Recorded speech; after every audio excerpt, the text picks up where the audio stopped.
Hey everybody! Today I wanted to show you guys how to make a cheeseburger. It is a cute little PolymerClay cheeseburger. This is a little bit of an older one,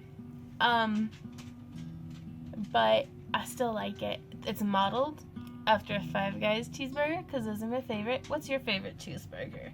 And if you say McDonald's, I think we might have like some problems. Like, I'm kidding. I'm not gonna be like ultra judgy, but we'll just never go have cheeseburgers together.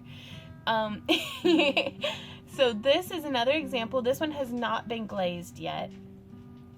So yeah, just two little examples of like a quarter pounder and a third pounder. But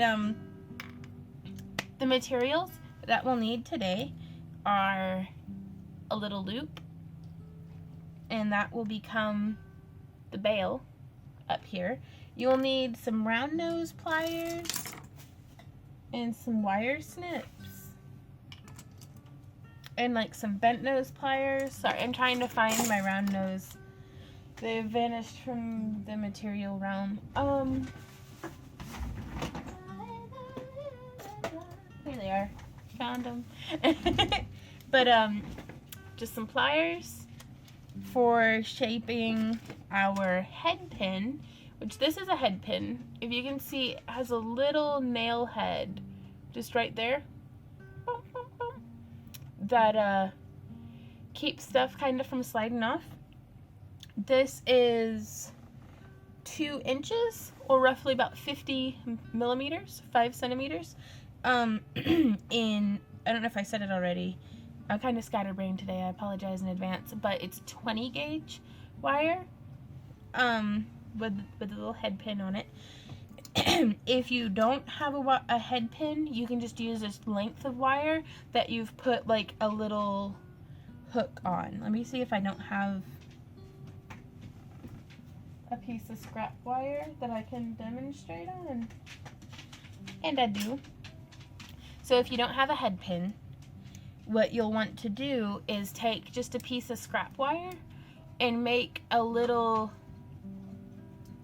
J-hook. I'll use my forehead. A little J-hook like that, if you can see. And what this will accomplish is whenever we push the wire through our cheeseburger, you can see on this one the head pin makes a little stopper there so that our wire's not going to slip through. This little J-hook does the same thing. So, yay, options.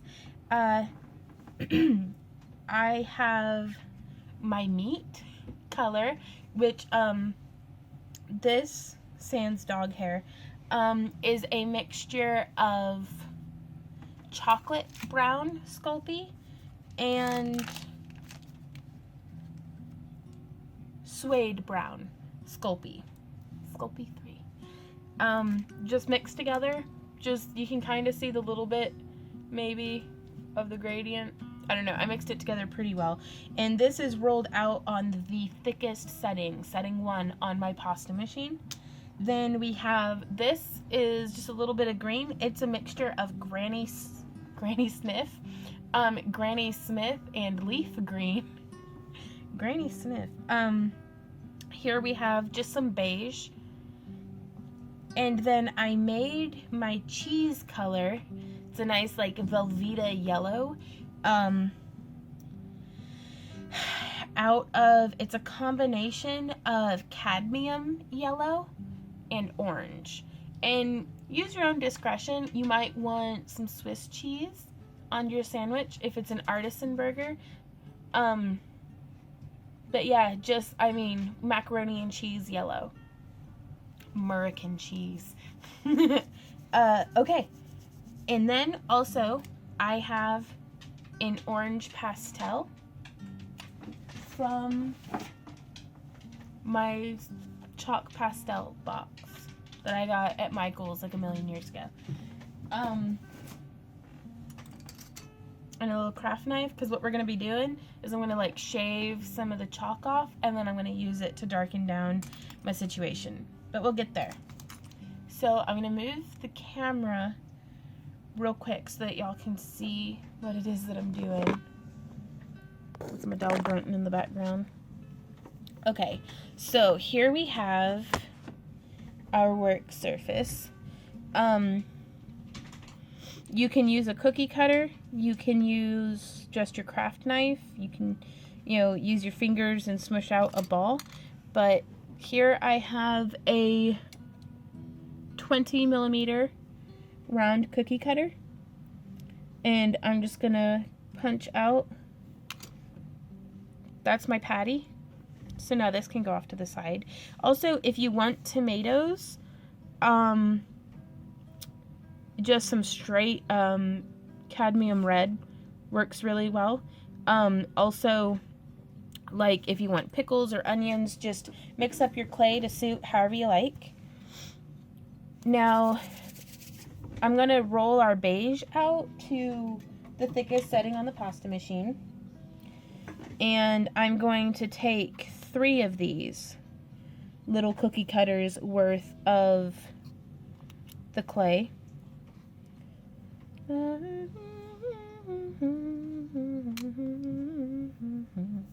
Ball up our extra, and you can see I have a little snake here of of the beige. That's for optional sesame seeds. But I'm going to take 2 and roll them together just into a ball. And then I'm going to take this other one and I'm going to roll it up into a ball. And now if you can see what I'm doing here. Yeah, I think I'm just going to have to... I'm going to change the camera perspective. So give me So here we have our little... This was 2 cookie cuts and this was 1 cookie cut. And I'm going to kind of smush it down and mound it like this, just with my finger.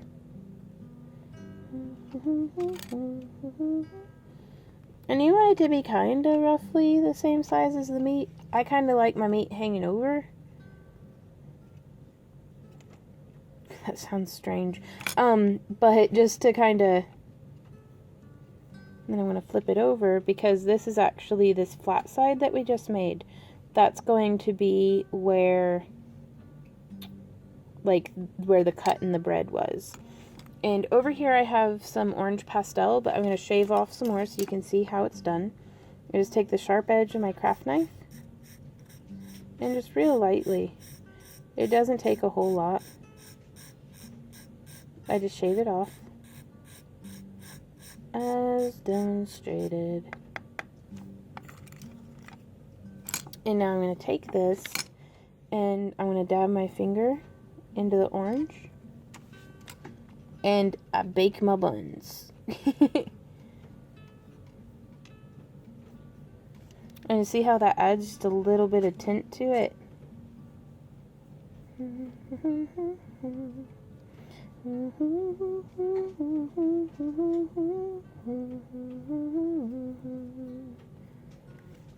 And you want to get a real nice fine-grained shaving, because if there are any chunks of the chalk pastel, they won't blend in like that, and they'll stand out kind of as a pale orange. So I'm going to lay that there like that. Now this is actually, I don't think I'm going to have my meat be this thick. So I'm actually going to smush this down. And I'm going to take the round end of a pen, or in this case a ballpoint stylus, but you can use whatever you have on hand. And I'm going to put all the little pox marks and texturing into our meat here. Like if you were doing a replica steak and shake burger, you could do a couple of patties that are like real mega thin. That would be pretty cool. And I'm going to use my cookie cutter to do that again. I'm going to just peel off this excess, put it with the rest of my meat color. Now this is smushed onto my work surface, so I'm just going to take my tissue blade, scrape it off, and now I'm going to go through onto the other side and texture. And don't neglect your edges here, because that's really what you're going to be seeing the most of on your burger meat. You know, once your burger is in its finally assembled form.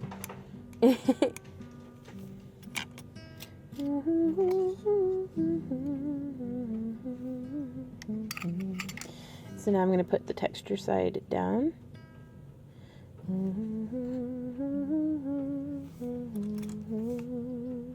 And I'm going to go through and I'm going to texture up these sides a little bit more.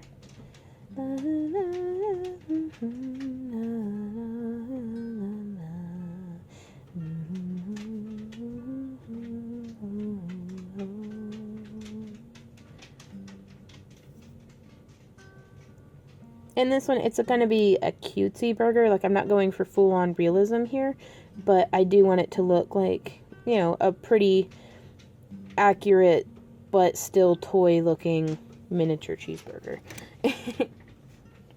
So now I already have my piece of cheese cut, kind of, and I'm going to gauge on here about how much I'd like it cut. I marked it with my blade, very lightly. Slice.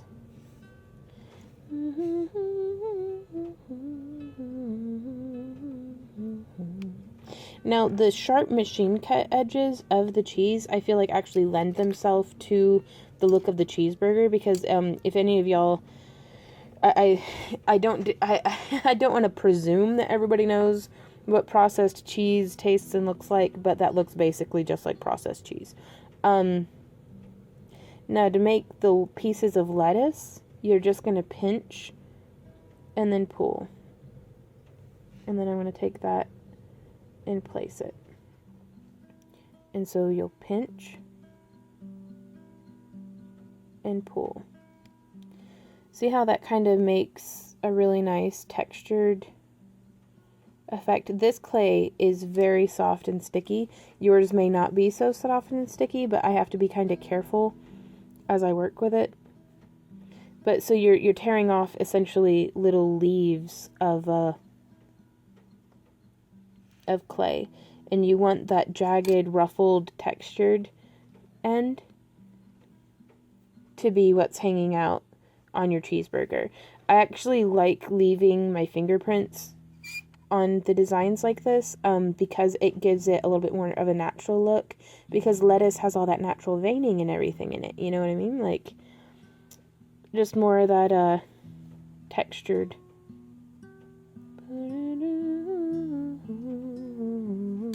I wish I'm all out of red clay, otherwise I'd totally put some tomatoes on this. I love a good ripe tomato on my burger. Thinking of you, Five Guys. I'm missing tomatoes right now. It is raining like ice and water out of the sky right now. Winter is officially gross. So that's what our lettuce situation is looking like. And if you want, you can take your stylus and kind of get some more, if you want like an artisan bib lettuce, you can get a little bit more texturing done on the edges of your leaves here. And now we're going to do the top half of our bun. And I'm just going to pop, pop, pop, just...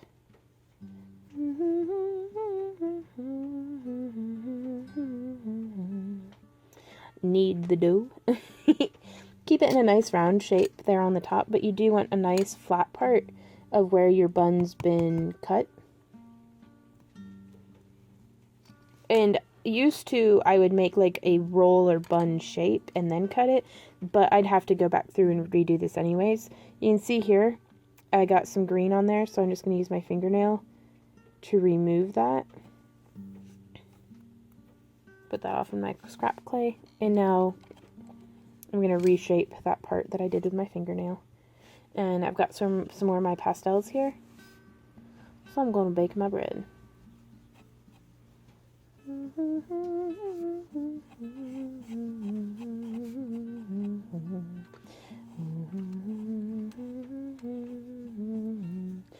Now with the little bit that's just left on my finger, I'm going to blend my edges. Because if you've ever baked anything, which I hope you have, baking is delicious and fun. I highly recommend it if you haven't. The top browns more than the sides and stuff do. So you want to kind of blend down to get that nice effect. And so, in this one I am trying to kind of blend out some of my fingerprints. But we have that, and I'm just going to kind of smoosh that on top there. Now here we have our little bit of beige and our craft knife, and this is for the purpose of sesame seeds. Oops. Angle that down a little bit more. So I'm just going to take just a bit, if you can see that there on the end of my craft knife, and I'm going to try to randomly place sesame seeds without leaving little knife imprints. And I could have done to have mixed some white in with my sesame seed color, but I think this will be okay. Maybe it's an artisan burger, artisanal, with toasted sesame seeds on it. You don't know. Don't be judging. Sorry, I'm a little silly this evening. I've been pent up in the house for too long. But with this awful weather, it's just, we can't go anywhere. You know, it's a month out yet until our next convention, so I'm all twitchy and lonely. Like, Randy and I, yeah, we get along real well here in the house, but we both get cabin fever a little bit.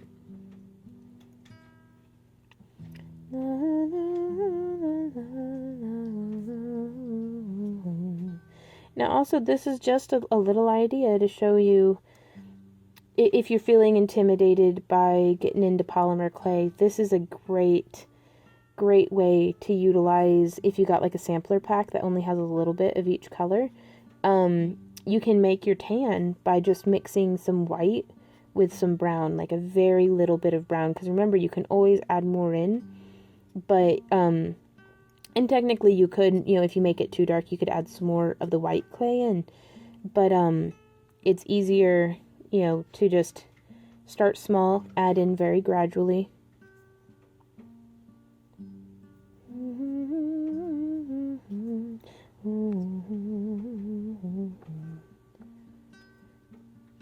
And you can build on this and make it however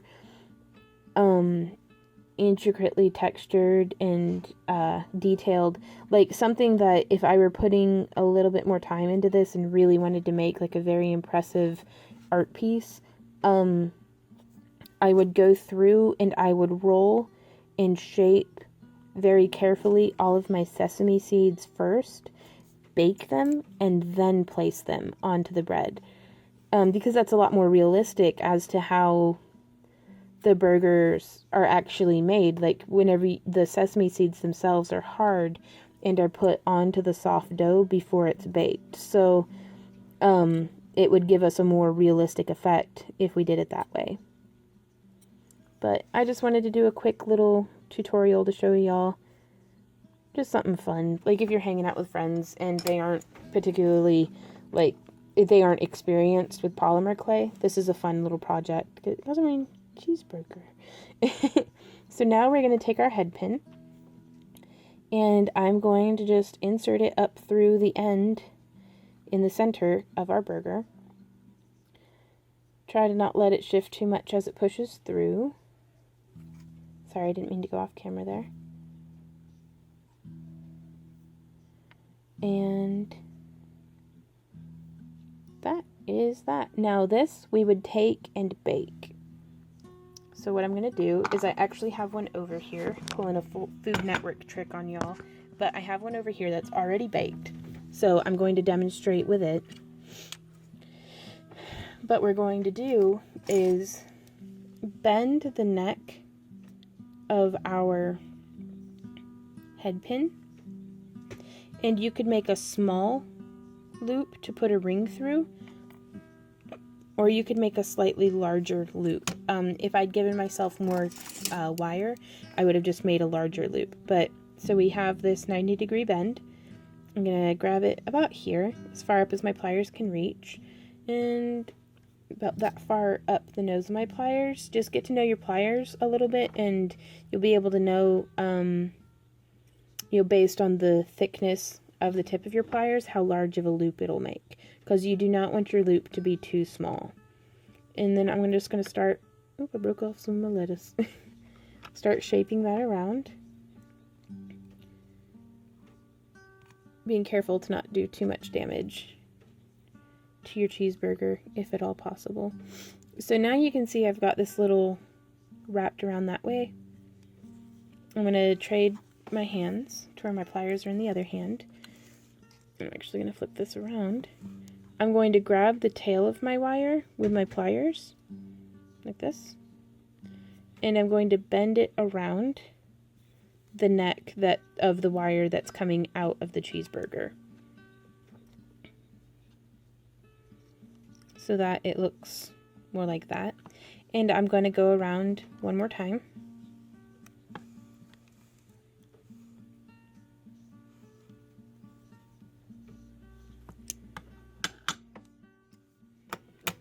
So you can see how that's going on. I'm going to snip it with my wire cutters. Again, all the while trying to not damage the cheeseburger. Kind of making a mess of my lettuce, but c'est la vie. Okay. And now I come in with my bent nose pliers and this pokey little weird bit that's coming out. I'm just going to squeeze and tuck it down in line with the rest of it.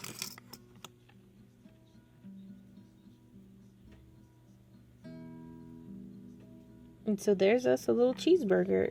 You can use a glaze of your choice. I recommend the aerosol that I don't have over here by me. It's called PYM, Preserve Your Memories, with the Roman numeral for 2.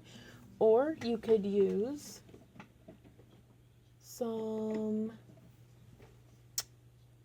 Sculpey glaze that I don't have any currently on hand. So this guy's going to remain unglazed until I do a batch of sprayed polymer clay. But this one I glazed with the Sculpey glaze, so you can kind of see the difference.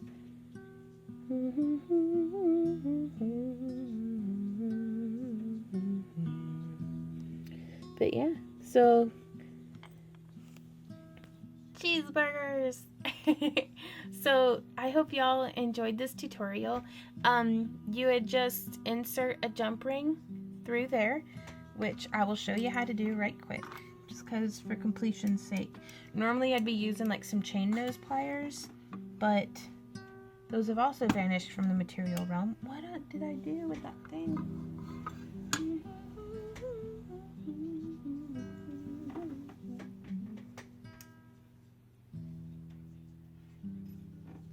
I lost the ring. I found some in this plant. Okay, sorry. So here we have a jump ring, and I'm gonna open it like that,